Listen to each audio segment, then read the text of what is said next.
अपना in association with Pringle में आपका बहुत बहुत स्वागत है। आपके साथ मैं हूं मोनू चहल, हमारे साथ अखिल गुप्ता ही मौजूद है और अखिल की स्माइल आज बता रही है कि पाकिस्तान तो बाहर हो गया जी। क्योंकि आज बेंगलुरु में जो हुआ है एम चिन्नास्वामी स्टेडियम पे, हम सोचते थे कि आज रनों की बारिश होगी, लेकिन वहां तो कुछ और ही बारिश हुई है क्योंकि विकेट गिरते चले गए श्रीलंका के और पूरी श्रीलंका की टीम 171 रन बनाकर ऑल आउट हो गई और 172 का टारगेट। हालांकि न्यूजीलैंड ने भी स्टार्ट अच्छा किया, बीच में थोड़ा फंस गया था, लेकिन at the end of the day ये रिजल्ट आया कि 6 विकेट से कि बड़ा टारगेट नहीं है जी, 6 विकेट से न्यूजीलैंड ने जीत हासिल की और इसके साथ ही वो टॉप 4 की जो उम्मीदें थी उनको और पक्का कर लिया। हालांकि ऑफिशियल अभी नहीं है फिर भी, लेकिन पाकिस्तान के लिए तो मुश्किल है। अखिल पाकिस्तान के लिए मुश्किल है क्योंकि ये मैच फंसा हुआ था। आज पाकिस्तान के साथ मुकाबला, मतलब न्यूजीलैंड का जो मुकाबला था सिर्फ श्रीलंका के साथ नहीं था, श्रीलंका प्लस पाकिस्तान के साथ था, क्योंकि पाकिस्तान की उम्मीदें थी न्यूजीलैंड श्रीलंका पर टिकी हुई थी, लेकिन श्रीलंका ने पाकिस्तान को हर खेमे में डिसअपॉइंट किया। बल्लेबाजों ने निराश किया, गेंदबाजों के पास तो इतना बड़ा टारगेट ही नहीं था कि वो अच्छी गेंदबाजी कर सके। कप्तानी कुशल मेंडिस की पहले ही खराब चल रही है, तो श्रीलंका की हार से पाकिस्तान की खटिया खड़ी हो चुकी है, बिल्कुल खड़ी हो चुकी है। और देखिए डैरिल मिचेल का विकेट गिरा था, तो इसलिए 5 विकेट से न्यूजीलैंड ने जीत हासिल की है बेंगलुरु में। और इस मैच पर अगर नजर डालें तो श्रीलंका की बैटिंग पर सबसे पहले बात करना चाहूंगा। 171 रन पर यह टीम ऑल आउट हो गई। एक बैट्समैन जरूर कुशल परेरा ने वो दमखम दिखाया, 51 बनाई, लेकिन apart from that I think कोई बैट्समैन उतनी देर विकेट पर टिका नहीं। अखिल, मैं आपसे रीजन जानना चाहता हूं कि यार श्रीलंका को हो क्या गया, क्योंकि ये टीम ऐसा तो है नहीं कि वर्ल्ड चैंपियन तो है, 1996 में इन्होंने वर्ल्ड कप जीता था, अब ये टीम इस तरह का परफॉर्म करेगी? ये कोई आज की कोई नई बात नहीं है, क्योंकि आप इंडिया वाला मैच ले लो, साउथ अफ्रीका वाला मैच ले लो, कोई भी मैच आप उठा के देख लो श्रीलंका का, स्टार्टिंग में जब तक शनाका थे तब तक टीम ने फिर भी कुछ अच्छा किया, लेकिन 2 मैचों के बाद शनाका जाते हैं, कुशल मेंडिस कप्तान बनते हैं, मतलब पूरी टीम की रणनीति चेंज हो जाती है। मोनू, मतलब बल्लेबाज ऐसा लग रहा है कि कहते हैं ना क्रिकेट की टर्म होती है, पैर नहीं चल रहे आपके बल्लेबाजों के, ना तो बल्लेबाजों के पैर चले, ना गेंदबाजों ने अच्छा किया, टीम हर एक डिपार्टमेंट में फेल रही है। इतना फेल रही है, इतना मैंने बिल्कुल उम्मीद नहीं की थी। हम सब जानते थे कि शायद ये टीम क्वालिफाई नहीं कर पाएगी, लेकिन एशियन कंडीशन में खेल रही है, इंडिया में खेल रही है, इंडिया में खेलने का इन प्लेयर्स के पास एक्सपीरियंस है, आईपीएल खेलते हैं, टेस्ट क्रिकेट खेले आते हैं, T20 वनडे बहुत खेलते हैं भारत में आके, लेकिन आप इतना खराब परफॉर्मेंस करोगे ये किसी ने नहीं सोचा था। किसी ने नहीं सोचा था, क्योंकि 9 मैचों में सिर्फ 2 मैच में जीत मिली श्रीलंका की टीम को, और कहीं ना कहीं डिसअपॉइंटेड होगी ये टीम, क्योंकि वो कॉन्फिडेंस नहीं आता जब आपकी टीम हारती है, क्योंकि same as it is England के साथ भी है। अब 9 में से 2 जीत मिली श्रीलंका को इस वर्ल्ड कप में, अब क्या खोया और क्या पाया? देखिए यहाँ पे तो गिलास खाली बहुत तक ज्यादा है, क्योंकि भरा नहीं है गिलास श्रीलंका का। और अब सवाल उठेंगे कैप्टनसी के ऊपर भी, क्योंकि कुशल मेंडिस, उनके रन नहीं आए हैं बल्ले से, तो कुशल मेंडिस हो चाहे फिर सदीरा समरविक्रमा हो, एक मैच में अच्छा चले, लेकिन उसके बाद श्रीलंका की मैं सबसे पहले ये भी बात आपसे पूछना चाहता हूं, क्या क्या वीक लूप्स हैं श्रीलंका के? पहले अगर आपको मेंडिस के आंकड़े बताऊं ना जी, जब कप्तान नहीं थे 50 आई थी, साउथ अफ्रीका वाला मैच आपको याद होगा, वर्ल्ड कप शुरू हुआ था, ताबड़तोड़ बल्लेबाजी की थी, दिल्ली में ही वो मैच हुआ था, 429 चेज करना था, एक अलग ही मेंडिस नजर आए। अगला मैच हुआ श्रीलंका का, उसमें मेंडिस ने शतक जड़ा, शतक के करीब पारी थी, बड़ी अच्छी पारी थी, लेकिन उसके बाद क्या होता है, शनाका इंजर्ड हो जाते हैं, बोर्ड इनको कप्तानी सौंपता है और उसका असर इनकी बल्लेबाजी पर देखने को मिलता है। आप इनके आंकड़े देखें, 9, 11, 11, 31, 1, 19 और आज के मैच में 6 रन। ये दर्शाता है कि कप्तानी का प्रेशर कुशल मेंडिस नहीं झेल पाए हैं, और इस टीम में मतलब सिर्फ कुशल मेंडिस ही नहीं, कुशल परेरा भी, आज आपने 51 रन बनाए, लेकिन मोनू आप रोहित शर्मा नहीं है ना, आपकी टीम रोहित शर्मा की तरह खेल रही है कि रोहित शर्मा स्टार्ट देते हैं तो विराट कोहली, राहुल, सूर्य कुमार यादव, बाकी आके प्लेयर आपको संभाल लेते हैं। उनको पता है कि रोहित ने स्टार्ट दिया है, सामने वाली टीम का लाइन लेंथ सब खराब कर दिए, बाकी हम संभाल लेंगे।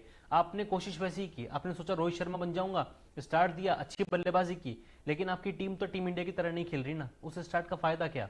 बिल्कुल फायदा क्या? देखिए न्यूजीलैंड ने आज टॉस भी जीता और मैच भी जीता, और उसके बाद पहले बॉलिंग करने का फैसला एक अच्छा फैसला था, क्योंकि देखिए ट्रेंट बोल्ट ने 440 वोट का झटका दिया, क्योंकि लगातार जब 3 विकेट गिरे तो वो बैकफुट पे चली गई पूरी टीम और कोई भी बैट्समैन उसके बाद रन नहीं बना पाया। ट्रेंट बोल्ट के ऊपर मैं बात करना चाहूंगा, एक बड़ा पॉजिटिव इस टीम के लिए। ट्रेंट बोल्ट का गेंद थोड़ा सा लहराया था, जो हालांकि स्विंग नहीं था, लेकिन सीम पर पड़ने के बाद गेंद ने कांटा बदला और उसके बाद विकेट लिए उन्होंने 3, और पहला स्पेल बड़ा आउटस्टैंडिंग रहा उनका। अखिल, न्यूजीलैंड की टीम की बॉलिंग बड़ी अच्छी रही आज ऑन पेपर अगर आप देखो सारे गेंदबाजों को, चाहे लॉकी फर्ग्यूसन हो, ट्रेंट बोल्ट हो, मिचेल सैंटनर ने भी विकेट निकाले।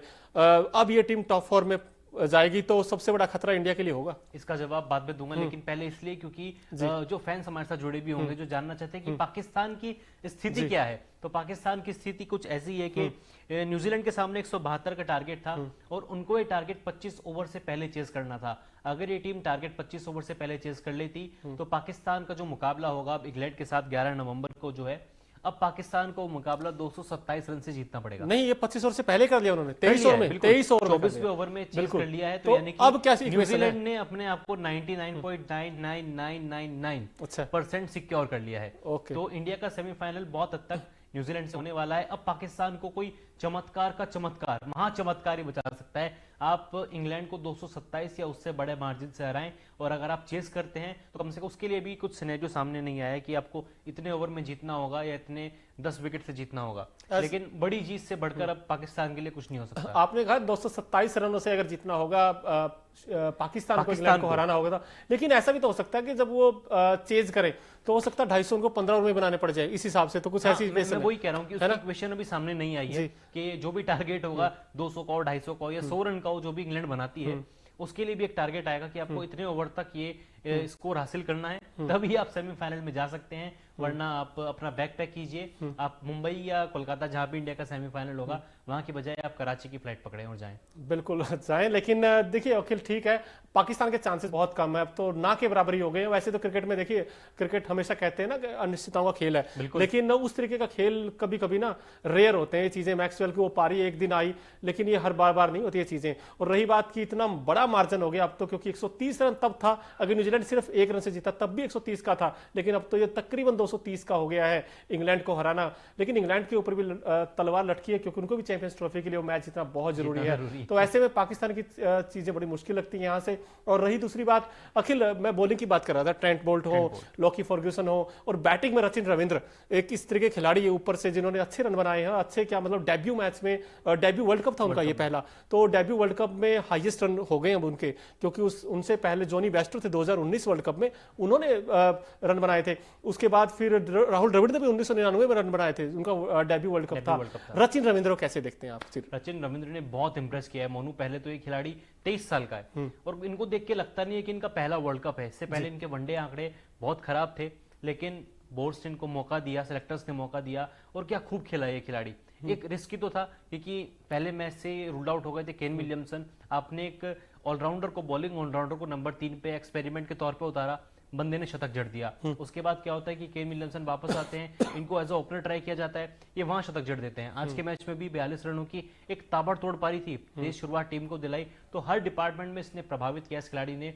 गेंदबाजी करने आते हैं, विकेट चटकाते हैं, फील्डिंग करते तो डाइव लगा लगा के कैच पकड़ते हैं। इससे बढ़कर और क्या चाहिए? न्यूजीलैंड को एक बहुत ही कम उम्र में एक बहुत प्रतिभाशाली खिलाड़ी मिल चुका है, और 565 रन सचिन तेंदुलकर का रिकॉर्ड तोड़ दिया इन्होंने कि 25 वर्ष से कम उम्र की आयु में वर्ल्ड कप में सबसे ज्यादा रन बनाने वाले खिलाड़ी बन गए हैं। बिल्कुल खिलाड़ी बन गए हैं। और कहीं ना कहीं देखिए न्यूजीलैंड ने भी देखिए पिछला मैच हारी जरूर, वो 400 बनाकर हारी, हालांकि वो बैड लकी कहोगे क्योंकि बारिश आ गई थी उस मैच में, वरना तो न्यूजीलैंड वो मैच भी जीत जाता। अब 4 हार के बाद ये जो जीत आई है अखिल, कहीं ना कहीं ये टॉप 4 की उम्मीदों को जगाया इन्होंने, क्योंकि अब तो उनका टॉप 4 में जाना तकरीबन यहाँ से पक्का हो गया है। बिल्कुल मोनू, आप लगातार 4 मैच जीतता है न्यूजीलैंड, फिर लगातार ही 3 मैच हारा। पिछला मैच थोड़ा अनलकी रहे बारिश के चलते, तो 4 मैच ये हारे भी, 4 जीते 4 हारे। लेकिन आज के बाद जो जीत थी, कॉम्प्रिहेंसिव विक्ट्री में कहूंगा आपके शब्द वाला, जो आपका फेवरेट डायलॉग है, 5 विकेट से जीते हैं। बड़ा टारगेट नहीं था, बहुत ही इजीली टीम ने हासिल कर लिया, और सेमीफाइनल का टिकट जैसा मैंने पहले भी कहा ना कि 99.9999% हासिल कर लिया है। बिल्कुल हासिल कर लिया है, लेकिन हमने भी कुछ हासिल किया है, क्योंकि जो हमारी ओकिनावा की स्कूटी है वो एक तो माइलेज बड़ा शानदार देती है यार, और कॉस्ट इफेक्टिव भी है। जब वो सड़क पे चलती है ना, मजा आता है उसके साथ चलने में। मैं तो आज स्कूटी से आया था ना, मैंने सबसे पहले आपको ही बताया था, क्योंकि मेरा जो कलर था वो ब्लू था, तो इसलिए लेता रहता हूं उनसे कि स्कूटी कैसे चल रही है, क्योंकि मुझे भी वर्ल्ड कप के बाद खरीदनी है ना। अरे वाह, तो Okinawa effective player of the match कौन है, एक नजर उस पर भी डालते हैं। तो देखिए जो बॉलिंग की है ना वो गजब की है, क्योंकि श्रीलंका को अगर रोका है तो गेंदबाजों ने रोका है, और उसमें सबसे बड़ा जो अहम रोल प्ले किया है वो ट्रेंट बोल्ट ने किया है। ट्रेंट बोल्ट की गेंदबाजी कैसे देखते हैं आप? ट्रेंट बोल्ट की गेंदबाजी बहुत शानदार थी।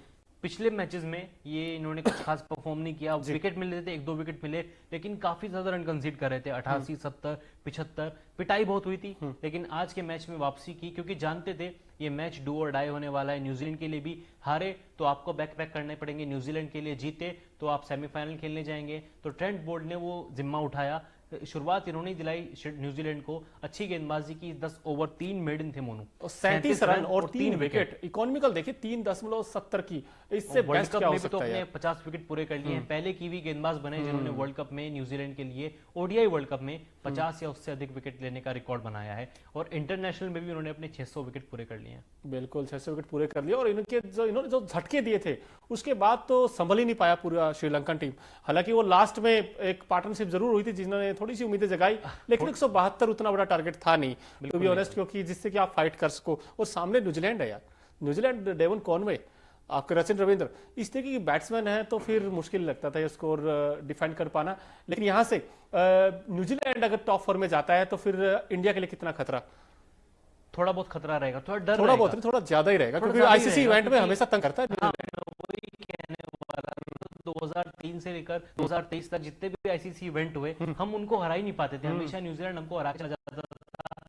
लेकिन इस वर्ल्ड कप में हमने चीज को बदला, धर्मशाला में मुकाबला हुआ, टीम ने बड़ी शानदार तरीके से न्यूजीलैंड को हराया, लेकिन एक जीती। और पिछले आंकड़े न्यूजीलैंड के पक्ष में गए हैं। हालांकि आंकड़े सिर्फ कागजों तक सीमित रहते हैं, असली खेल, असली जंग जो होती है वो मैदान पर जाके देखने को मिलती है। और टीम इंडिया इतनी शानदार फॉर्म में है, चाहे सामने पाकिस्तानी क्यों ना आता, हम उसको भी हरा देते मोनू, उसको भी हरा देते। लेकिन अब मान के चलिए, देखो सेमीफाइनल के लिए पहली चीज तो साफ हो गई है कि ऑस्ट्रेलिया वर्सेस साउथ अफ्रीका का एक सेमीफाइनल पक्का हो गया है 16 तारीख को। लेकिन जो दूसरा सेमीफाइनल है अब इंडिया वर्सेस न्यूजीलैंड, मान के चल लीजिए यहाँ से, क्योंकि बहुत मुश्किल है पाकिस्तान के लिए। अभी कंफर्म वाला ठप्पा नहीं लग पाया, लेकिन फिर भी इन्होंने आज कह दिया है कि साडा हैक एथे रख, क्योंकि वो कहते हैं सो एलिगेंट, जस्ट लुकिंग वाव। आज तो वाव परफॉर्मेंस आई है न्यूजीलैंड की, वाव परफॉर्मेंस आ गई है। और मुझे बड़ी अच्छी लगी कि केन डेविन कॉनवे ने भी वापसी की, रन बनाए। पिछले 4 मैच न्यूजीलैंड हारता है, कॉनवे का बल्ला भी नहीं चला था, कॉनवे ने वापसी की। केन विलियमसन अच्छी वापसी कर चुके हैं, पाकिस्तान वाला मुकाबला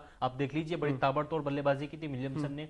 उनके वापस आने से टॉम लॉथम के ऊपर से प्रेशर हटा है, और ये टीम अब फिर से अपने आप को दिखा रही है कि हम फिर से फाइनल खेलेंगे यार, क्योंकि इस टीम में देखिए दमखम है।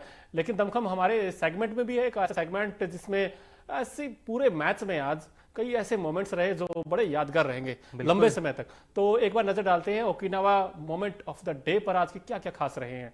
तो उसमें सबसे पहला जो खास मोमेंट था मेरे लिए, तो यार जो बेंगलुरु का मैदान था ना, जो ऊपर से जिस तरीके से सजाया गया था वो बड़ा शानदार था यार। क्योंकि इसमें देखिए बड़ी मेहनत होती है, हमारे अखिल जी, चिराग जी बहुत शानदार फोटो निकालते हैं। तो ये देखिए, और इसके अलावा देखिए जब आप ओकिनावा की जो स्कूटी है वो भी अलग अलग रंग में आती है, और जैसे हमने बताया 7 से 8 कलर्स हैं, तो अखिल जी तो लेने वाले हैं। लेकिन आज देखिए वहाँ थोड़ी बहुत तो आप कहोगे बेंगलुरु में जिस तरीके का मौसम साफ था, हालांकि उम्मीद ये थी बारिश होगी, लेकिन ये देखिए जो लास्ट की साझेदारी हुई थी तीक्ष्णा और दिलशान मधुशंका के बीच, उसके बारे में बताइए अखिल जी। वो बड़ी शानदार थी, बड़ी शानदार साझेदारी। और मैं कहूंगा कि श्रीलंका के टॉप ऑर्डर को इन दोनों से यहाँ से तो, क्योंकि टिकट कट चुका है वर्ल्ड कप का, इनका सफर खत्म हो चुका है, 9 के 9 मैच खत्म हो गए हैं। अब श्रीलंका जाएं और तीक्ष्णा और मधुशंका से बल्लेबाजी की ट्रेनिंग लें, क्योंकि इतिहास रचा उन्होंने, इतिहास रचा है यार। इससे पहले कभी इतिहास से पहली बार ऐसा हुआ है कि नंबर 10 बैट्स मतलब 10वें विकेट के लिए इस तरीके की साझेदारी हुई है यार, अब तक किसी ने हुई नहीं थी यार वनडे वर्ल्ड कप में। इससे पहले कभी किसी भी साझेदारी इस तरह की देखने को नहीं मिली थी। तीक्ष्णा और मधुशंका ने बहुत ही अच्छी बल्लेबाजी की, और मधुशंका युवा तेज गेंदबाज, 8 मैच 21 विकेट, यार मतलब तहलका मचाया है। लेकिन अफसोस कर रहे होंगे कि टीम शायद गलत मिल गई। जैसे हम आईपीएल में कहते हैं ना कि यार ये इस टीम में होता तो शायद इसका परफॉर्मेंस और निखर कर आता। इनका परफॉर्मेंस आया है, लेकिन वो वाह नहीं बटोर पाए। वाह ने आज थोड़ा महंगे भी साबित हुए, 6.2 ओवर में 58 रन दिए। चलिए आप ये मैच छोड़ दीजिए, लेकिन हर मैच में विकेट थी। इससे पहले 8 मैचों में 21 विकेट, 21 इंडिया के खिलाफ 5 विकेट थी इनके इस वर्ल्ड कप में यार। मतलब लेकिन वो ये कि वाह इनको उतनी नहीं मिल पाई, क्योंकि श्रीलंका का परफॉर्मेंस बहुत ही खराब रहा है। आप लगातार 4 मैच हारे हो, आपने सिर्फ 2 मैच जीते, उससे पहले आप लगातार 3 मैच हारे थे। मतलब चल क्या रहा है श्रीलंका के साथ? बिल्कुल श्रीलंका के साथ कई सारे कंसर्न है, लेकिन दूसरी तरफ न्यूजीलैंड का यहाँ पे एक और सिनेरियो सामने आ चुका है मोनू, बड़ा दिलचस्प है।